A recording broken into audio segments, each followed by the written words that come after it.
مامۆستا حەبیبە نیهات مامۆستا لە فاکەڵتی پەروەردەی وەرزش لە زانکۆی کۆیە.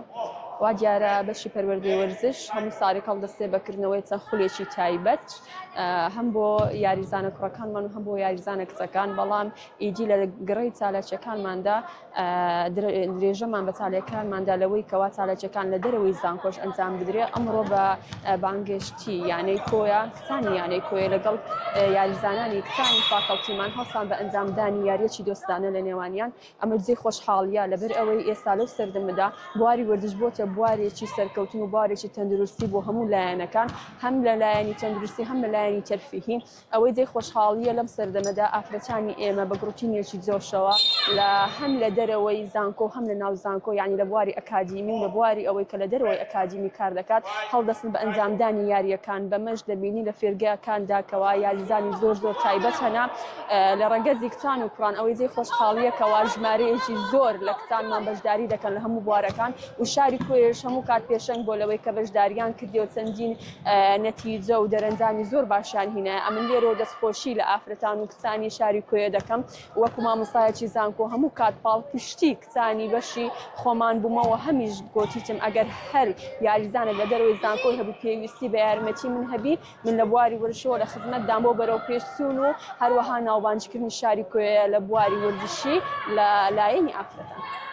لەو زروفی زمانی ئێستادا نەک وەرزش لە هەموو بوارەکانی دێ بگرێ بواری پزیشکیش کەوا دامەزراندن زۆر کەم بوویتەوە، بەڵام خۆشبەختانە ئەو سار دووەم قۆناغمان هەیە لە بەشی زانستی وەرزشی بۆ تەندروستی وەجێهێنان کە لە بوارەدا خوێندکار بەشای پەروەردەی وەرزشی کە بەشە کۆنەکەی پێدەن لەوێن دەرێ دەبێتە مامۆستا، بەڵام لە بەشە نوێیەکە دەتوانین لە بواری پزیشکی کار بکات هەم لە عیلاج تەبیعی و هەموو کەسێکی چارەسەرکار لە نادیەکان ئەو بابەتانە. من زۆر جار بەوەی تەشجیع خوێندکارانم کردیا گەر هات و بەهرەیان تێدا بوو ئەوە لە بواری وەرزشی خۆیان بەردەوام بن، چونکە دامەزراندن زۆر جار هەیە بەهرەی کەسەکە بە دیار ناخاتن.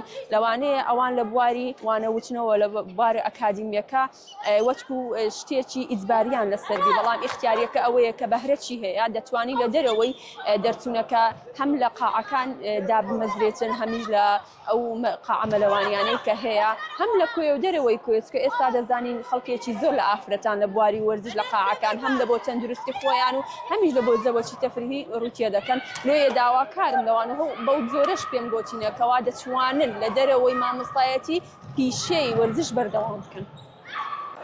سڵاتان لێبێت، من هێلین ڕەشوان قۆناغی سێمە لە زانکۆی کۆیە. وەکو زانکۆی کۆیە کچەکانمان بەشداریمان کردووە لەم یاریەدا، یاری باسکەیە بەرامبەر یانەی کۆیە. خۆم بە خۆشحاڵ دەزانم کە توانیم لەو یاریە بەشدار بم و هیوادارم کە کچانی زانکۆ بیبنەوە.